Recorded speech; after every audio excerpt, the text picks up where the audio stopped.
बोलो जयकारा बोल मेरे श्री गुरु महाराज की जय।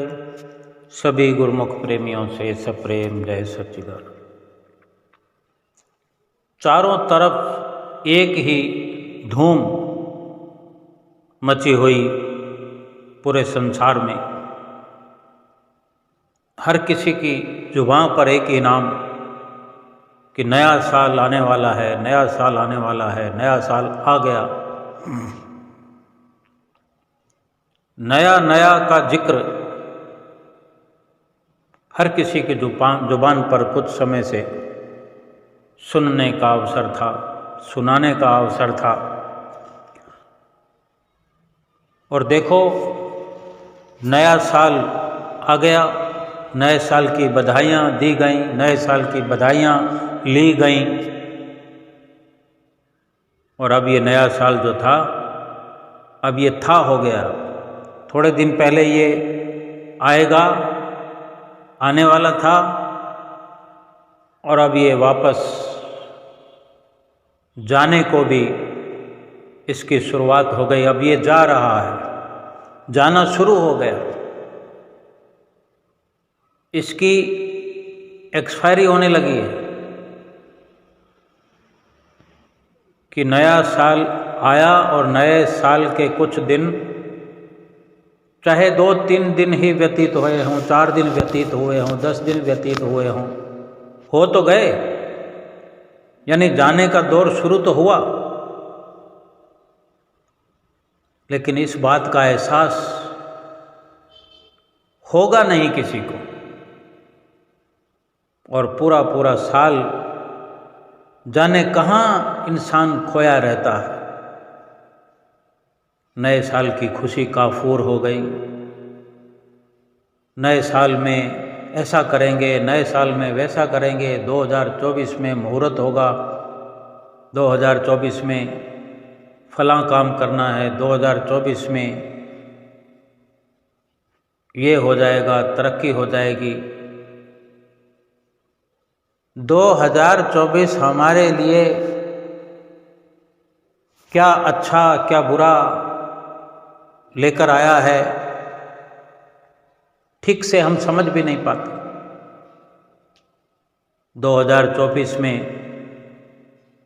परेशानियां भी आएंगी, मुसीबतें भी आएंगी, दुख संताप भी आएंगे। क्या कभी सोचा है? जो भी हम एक तरफा सोचते हैं, किसी भी प्रकार से किसी एक वस्तु के अधीन हो जाते हैं, किसी सांसारिक झूठे साजो सामान पर, किसी विधि विधान पर अपनी टकटकी लगा करके, अपना ध्यान एकाग्र करके इतने गुमशुदा हो जाते हैं, अपने आप को गुम कर दिए हुए हैं कि अपने आप की भी हम खबर नहीं ले पाते, अपने आप को समझ नहीं पाते, अपने आप को भी याद नहीं रखे हुए हैं। जब हम अपने आप को आज तक नहीं समझे हैं, अपने आप को संभाल नहीं पाए हैं, फिर 2024 हमारे लिए कौन सी खुशियां लेकर आएगा? खुशी तो तब है जब हम असली खुशी के हकदार हो जाए। कोई वक्त, कोई समय ऐसा आए जो हमें अपने जीवन की असली खुशी दिलाए, असली लाभ हमें इस जीवन का कराए, असली मकसद तक हमें ले जाए। बल्कि हम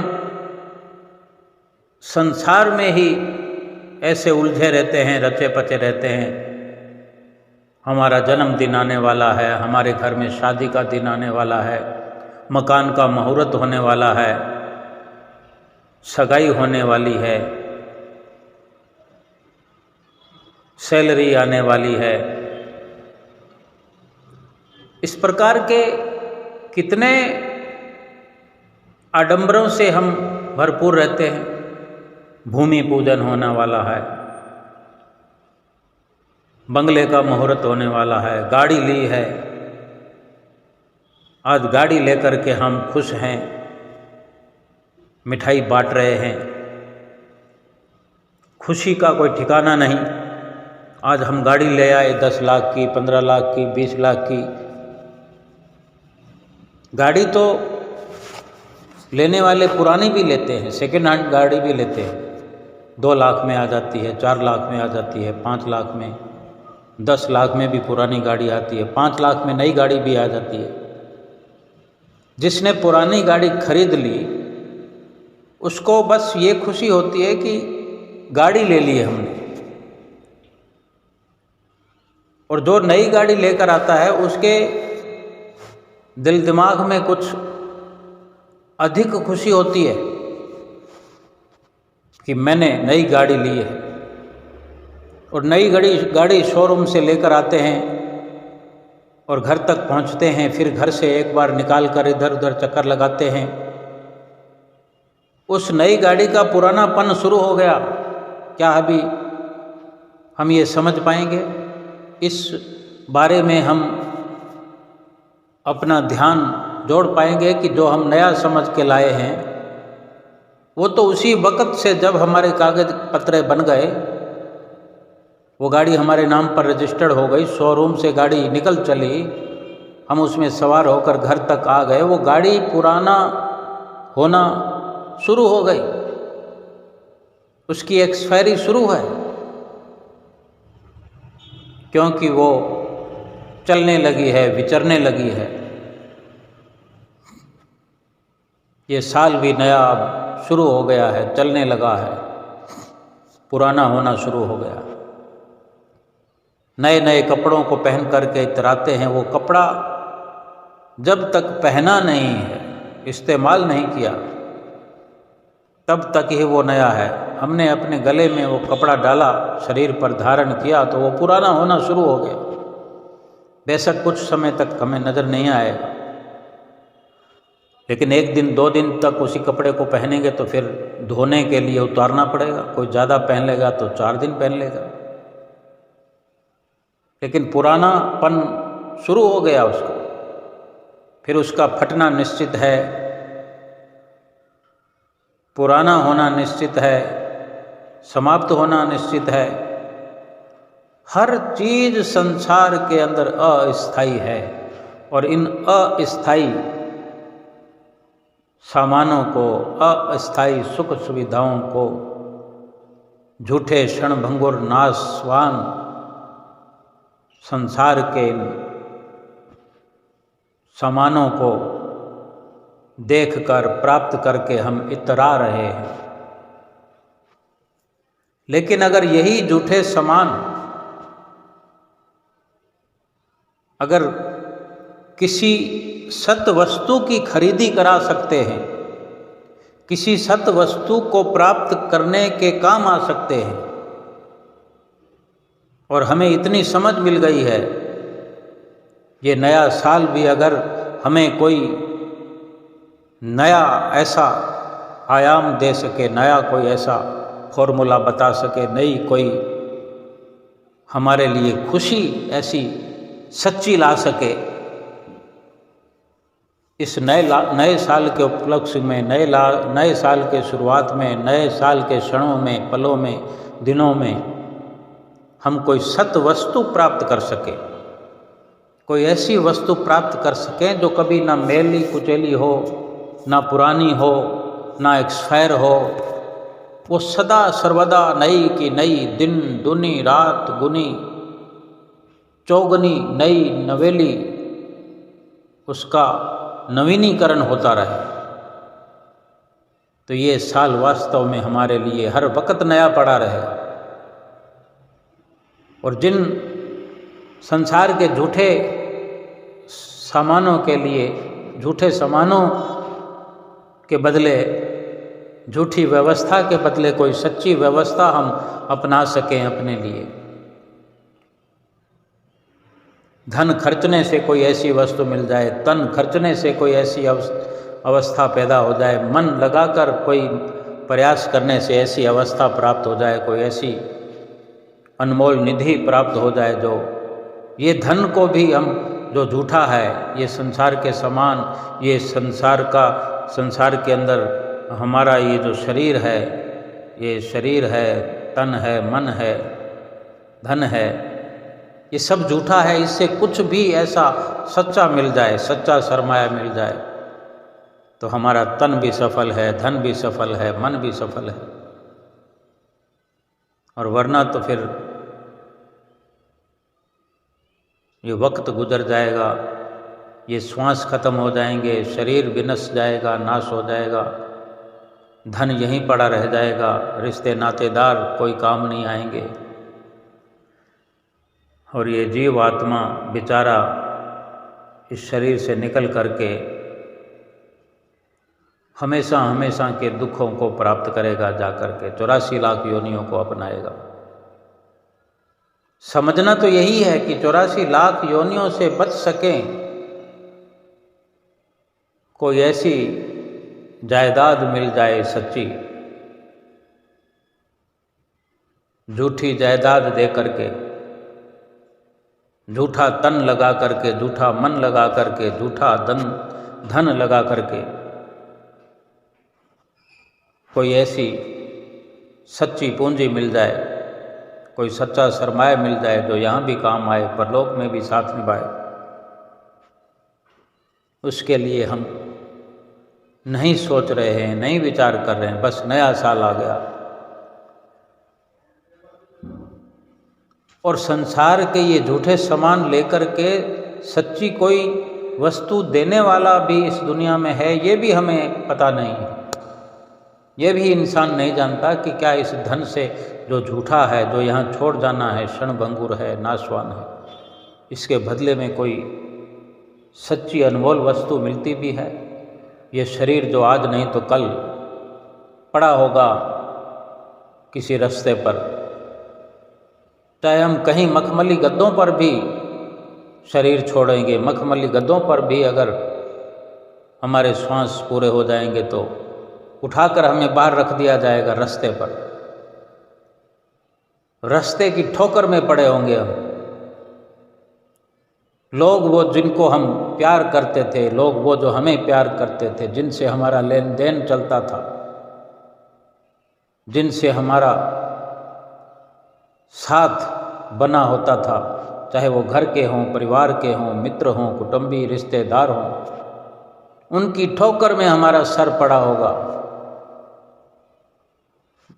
ये वही शरीर बाहर सड़क पर, बाहर गली में रख दिया जाएगा, लोगों के पैरों में, और इंतजार में लगे होंगे कि कब ऐलान हो और इसको उठाकर ले जाकर शमशान में पटक दे।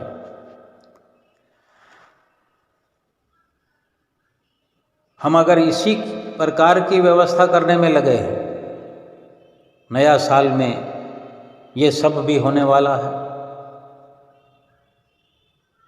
क्या नए साल में किसी की मृत्यु नहीं होगी? क्या नए साल में बिजनेस में किसी को लॉस नहीं होगा, नुकसान नहीं होगा?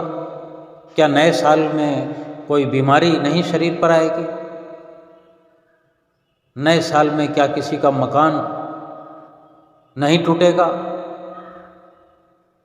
बहुत बहुत सारे दुख इस नए साल में शुरू हो गए हैं। नया साल आने वाला है, नया साल आने वाला है, नया साल आया है, खुशियां लाया है। नया साल नया तब बनकर रहेगा जब नए साल में ऐसा कार्य किया जाए, ऐसी उपलब्धि हासिल की जाए कि हमारा साल तो क्या, हर पल हर घड़ी ऐसी नवीनता लिए हमारे लिए खड़ी हो जाए, ऐसी घड़ी हमारे जीवन में आए, ऐसे पल हमारे जीवन में आए कि हमारी आत्मा का नवीनीकरण हो जाए। इस साल के वो पल, वो घड़ियाँ सब की सब वास्तव में हमारे लिए नई जिंदगी शुरू करने वाली साबित हो जाए। और इस नए जो हम सामान जिस प्रकार लाते हैं और फूले नहीं समाते हैं, उसी प्रकार ये वर्ष भी नया है।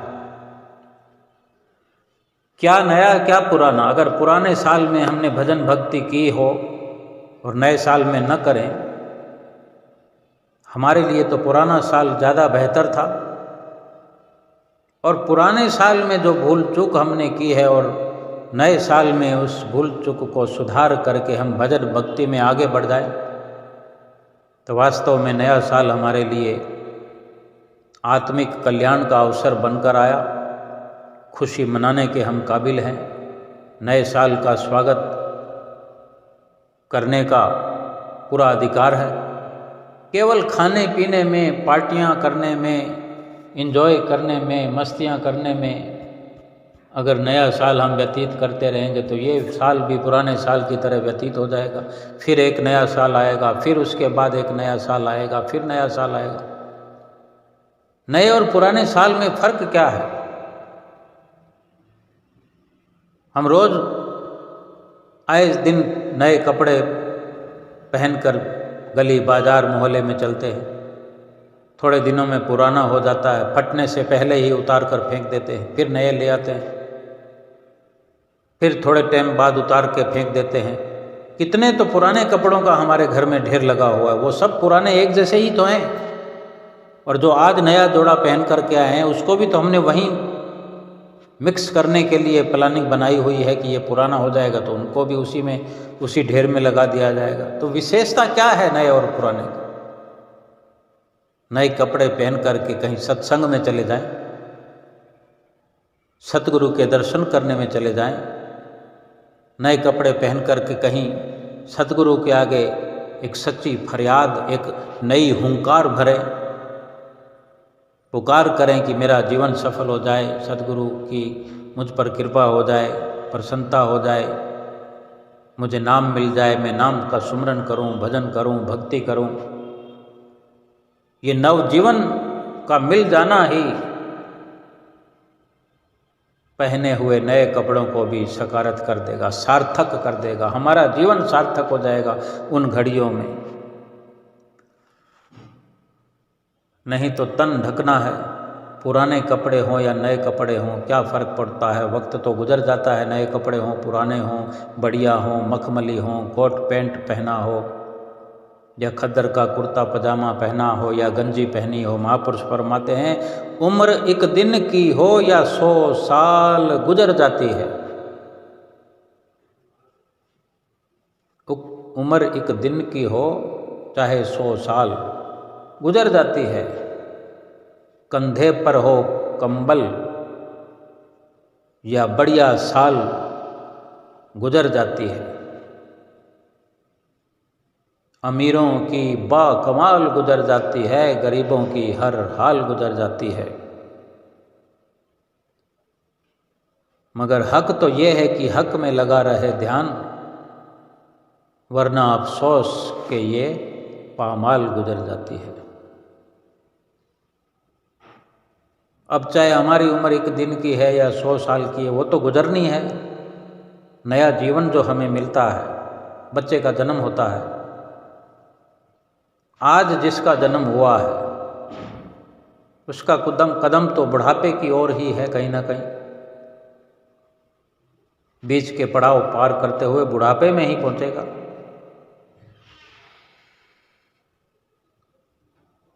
बचपन से युवा अवस्था में पहुंचेगा, प्रौढ़ अवस्था में पहुंचेगा, वृद्ध अवस्था में पहुंचेगा और फिर जीवन को अलविदा। धीरे धीरे धीरे धीरे धीरे पल पल करते, मिनट मिनट, घड़ी घड़ी करते, दिन दिन महीने करते, साल के साल करते बुढ़ापे में पहुंचेगा और बुढ़ापा भी समाप्त। महापुरुष फरमाते हैं कि हर इंसान दुनिया में पैदा होकर अपनी उम्र गुजार ही लेता है। यही समझाते हैं। हम देखते होंगे कोई इंसान जो जन्म लेते हैं शिशु के रूप में, किन्हीं किन्हीं की एक दिन की भी उम्र होती है, घंटा 2 घंटे भी उम्र होती है।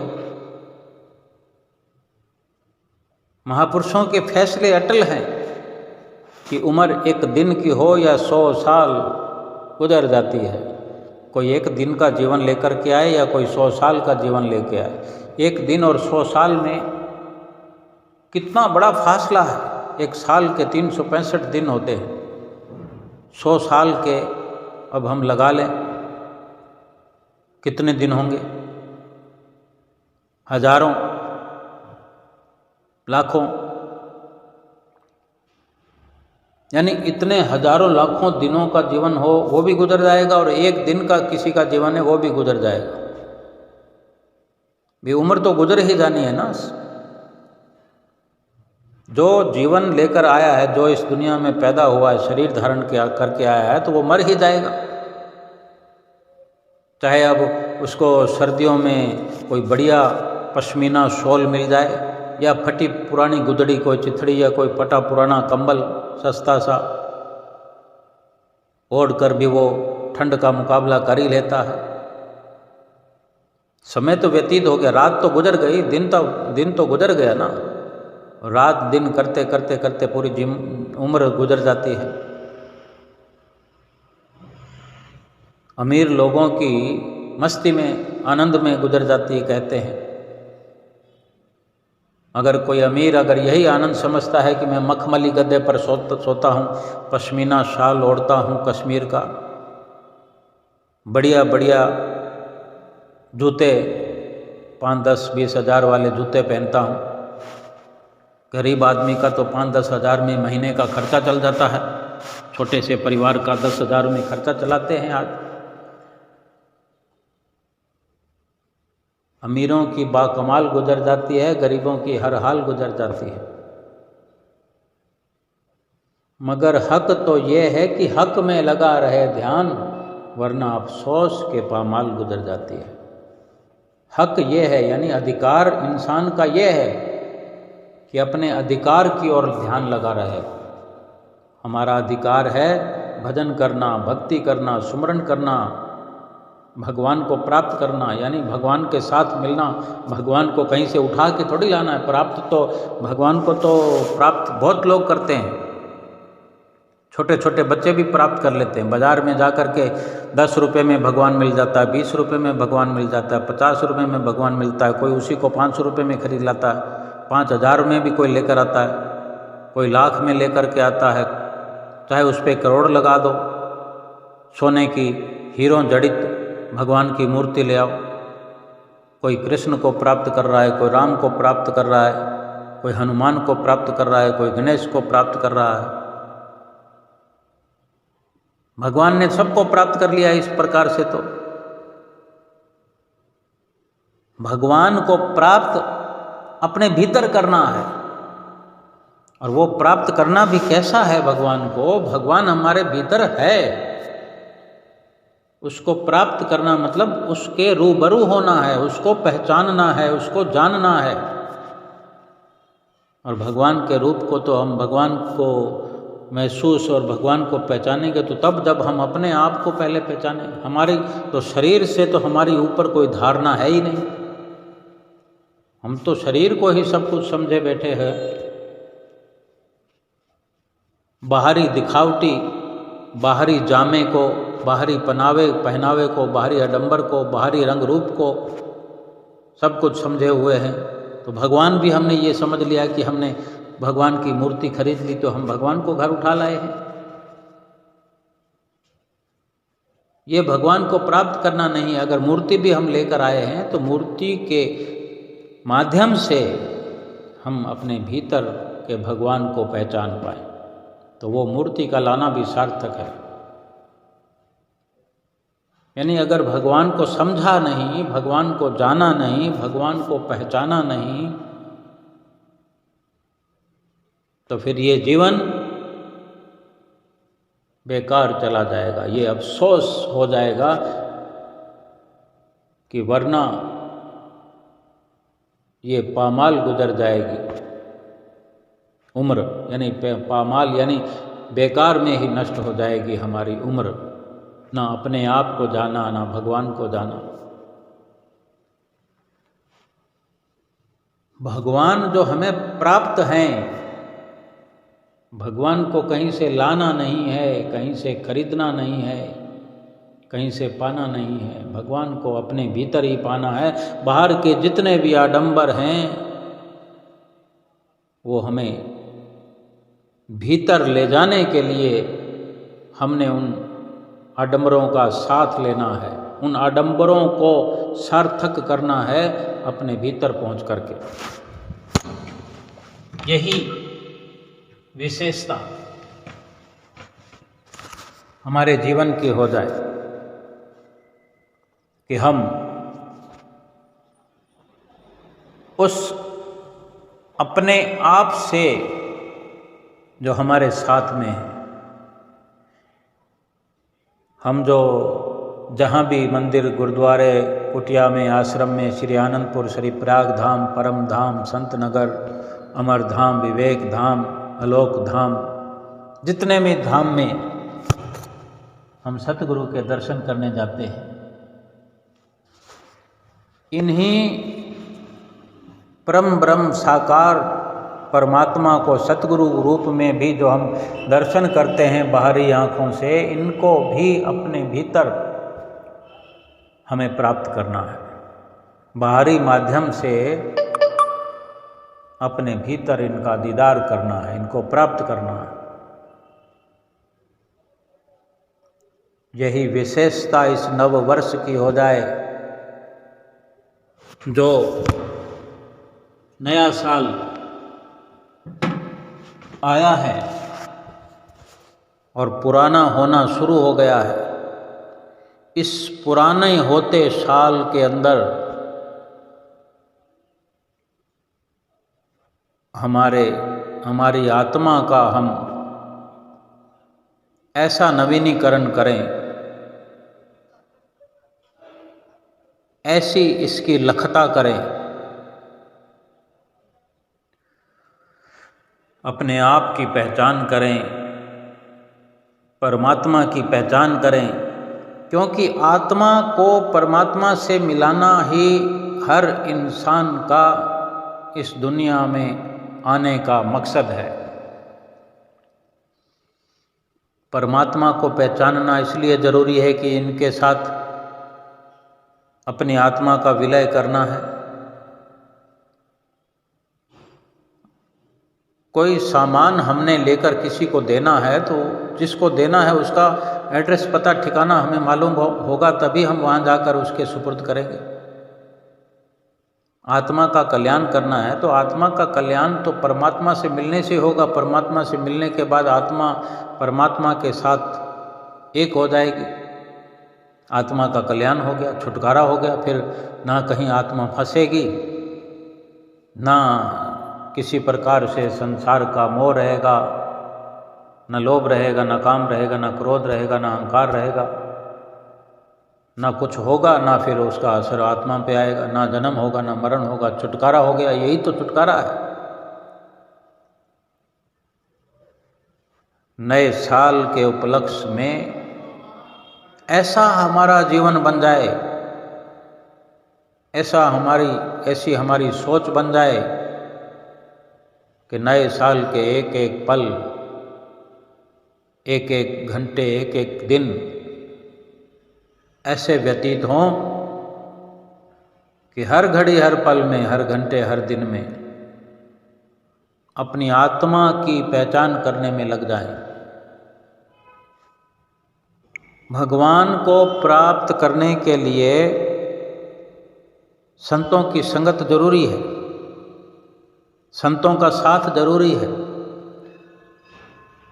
निराकार भगवान को पाने के लिए साकार भगवान का सहारा लेना जरूरी है। साकार रूप में सतगुरु हमें मिले हुए हैं, साकार रूप में सतगुरु हमें अपने नज़दीक बिठा करके नाम की बख्शिश करते हैं, नाम बख्शते हैं।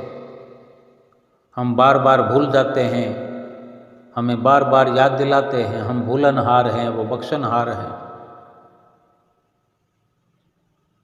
और ये साकार रूप प्रभु सतगुरु उस परमपिता परमेश्वर से हमें मिलाने के लिए धराधाम पर आए हैं। सतगुरु के जो भी बनाए हुए नियम हैं, उन नियमों की भली भांति पालना करने की जरूरत है। इस साल के हर लम्हे को, हर घड़ी, हर पल को हम उस परमात्मा की लखता करने में, पहचान करने में व्यतीत करें। कहीं और जाकर के हम क्या करेंगे?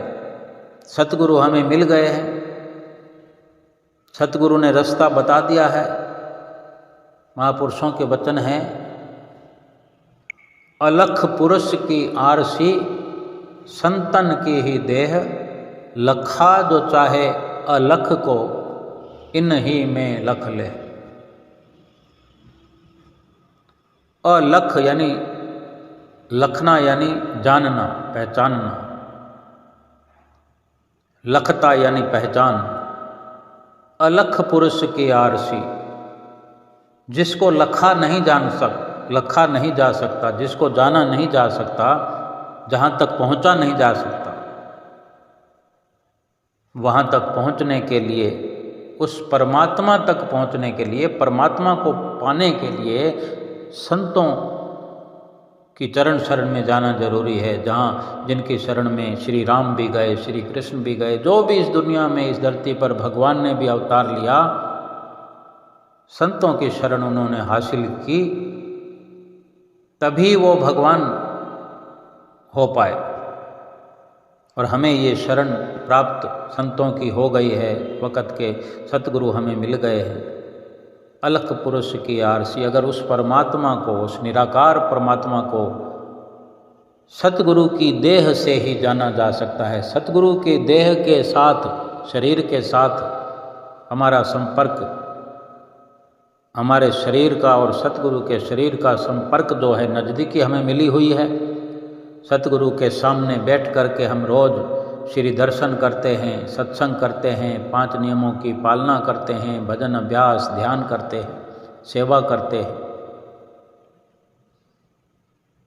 और उन्हीं के सानिध्य से, उन्हीं के वचनों से, उन्हीं के इशारों से, उन्हीं को देखने दिखाने से, उनसे शिक्षा ग्रहण करने से हमें भीतर का रास्ता पता चलता है, भीतर हमें वो पहुंचा देते हैं और उस परमात्मा को रूबरू करा देते हैं, दिखा देते हैं, परमात्मा से मिला देते हैं। ये शास्त्रों का, ग्रंथों का सार है कि अगर जानना चाहता है तो वो इस दुनिया में संत सतगुरु का शरीर है, संत सतगुरु की देह है, जो नर रूप में आए हैं। उनसे रिश्ता अगर हम बनाते हैं तो वो हमें वो रास्ता बताएंगे और प्रभु परमात्मा से हमारी आत्मा को मिलाएंगे। हमें सतगुरु की शरण मिल चुकी है, हम भाग्यशाली हैं। 5 नियम हमारे लिए निर्धारित किए हैं। 2 घंटे भजन अभ्यास की हिदायत करते हैं। नए वर्ष के उपलक्ष्य में हम 5 नियमों की पालना रोज के रोज करते हुए, 2 घंटे का भजन सुमरन नित्य प्रति करते हुए,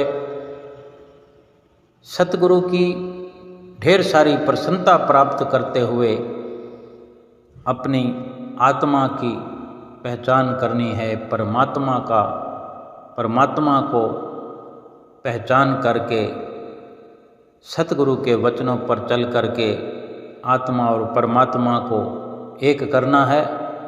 और ये आए हुए नए वर्ष को, इस नए वर्ष का लम्हा लम्हा, घड़ी घड़ी, पल पल करके सफल करना है कि हमारा जीवन सफल हो जाए।